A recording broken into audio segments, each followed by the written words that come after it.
The Galactic Military Academy's training grounds fell silent as General Zexthar approached the human cadets. His crystalline exoskeleton caught the artificial sunlight, casting rainbow patterns across the metal floor. At 8 feet tall with 4 muscular arms, the Vorthak general commanded respect from every species in the known galaxy, except apparently the humans. Jackson stood at attention beside his companion, a sleek black creature that resembled a cross between Earth's extinct wolves and something far more dangerous. The beast's intelligent yellow eyes tracked the general's movement, muscles coiled beneath its midnight fur. Emma, standing in the formation nearby, watched nervously as their commanding officer approached. "Cadet Morrison," General Zexthar's voice rumbled through his translator implant. "What is this thing?" "Sir, this is Rex, my bonded companion," Jackson replied, his voice steady despite the tension crackling through the air. All documentation was submitted per Regulation 47C. The general's 4 eyes narrowed. In his 3 centuries of military service, he had encountered thousands of species, cataloged their strengths and weaknesses, understood their biological imperatives. But humans remained an enigma. They bonded with creatures that should terrify them, turned predators into protectors, and somehow made it work. "I am familiar with your species' peculiar attachments," Zexthar said, extending one of his lower arms toward Rex. "But on my training ground, all creatures must demonstrate." Rex's growl cut through the air like a plasma blade. The sound started low, building to something primal that made even the Vorthak general's battle-hardened nerves sing with ancient warnings. Every cadet on the field froze. "Rex, easy," Jackson murmured, not moving from his position but somehow conveying calm authority. The wolf creature's growl subsided to a barely audible rumble, but his eyes never left the general's outstretched hand. Emma stepped forward, her diplomatic training kicking in. "Sir, perhaps I could explain the bonding process." "I need no explanations from cadets," Zexthar snapped. But there was something in his tone, curiosity, perhaps even respect. He had seen fear in a million eyes across 1,000 battlefields, but Jackson showed none. The boy simply stood there, confident in his companion's judgment and his own ability to control what others might consider uncontrollable. The general's hand moved closer. Rex's lips pulled back, revealing teeth that could shear through Vorthak battle armor. The warning was clear, primal, and absolute. "Interesting," Zexthar mused, studying the dynamic between human and beast. "Your creature shows remarkable restraint."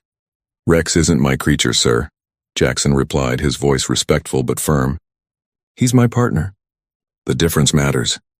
Something flickered in the general's primary eyes. Amusement, perhaps. "Indeed, and what makes you think this partner poses no threat to my other cadets?" Emma felt her heart racing. This was going wrong fast, but Jackson remained calm, seeming to communicate with Rex through micro-expressions and subtle shifts in posture that she was only beginning to understand after months of training together. "Because he understands the pack structure, sir," Jackson explained. "You're not part of our pack, so he's warning you. But he knows the other cadets are under my protection. He'd die before harming them." Rex's tail gave the slightest wag at Jackson's words, though his gaze remained locked on the general's approaching hand. "Your protection?" Zexthar's laugh was like grinding glass. "Boy, I have personally eliminated threats that could vaporize your entire planet. What protection could you possibly offer?" Jackson's expression didn't change. "The same protection Rex offers me, sir. Absolute loyalty, complete understanding, and the willingness to face anything together." The general's hand was inches from Rex's muzzle now. The wolf creature had gone completely still, every muscle fiber taut as a bowstring. Emma could see other cadets backing away, their various species' survival instincts screaming warnings.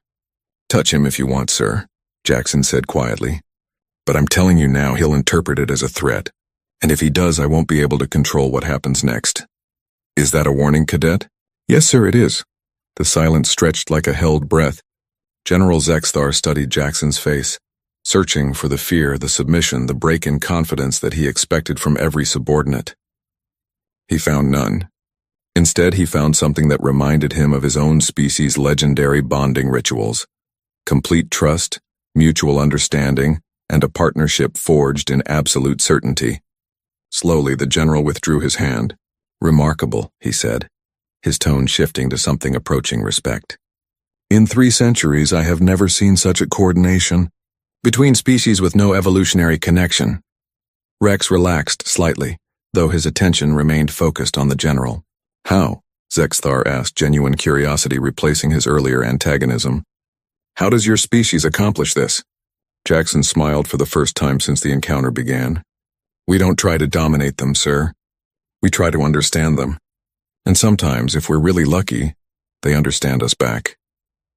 Emma exhaled slowly as the general nodded, something like approval in his crystalline features.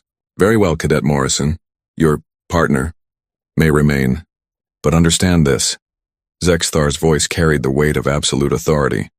Should your Rex ever truly lose control, the consequences will be severe. Understood, sir, Jackson replied. But respectfully, Rex doesn't lose control. He makes choices, and he chooses to trust my judgment, just as I trust his. As the general moved away to address other cadets, Emma stepped closer to Jackson. That was terrifying, she whispered. Jackson scratched Rex behind the ears, earning a contented rumble. That was just Tuesday morning for us. The wolf creature's tail wagged once, and Emma realized she was witnessing something remarkable. Not just the bond between human and animal, but the moment an alien general learned that sometimes the most dangerous predator in the galaxy wasn't the one with the biggest teeth or the strongest armor. Sometimes it was the one with the deepest loyalty.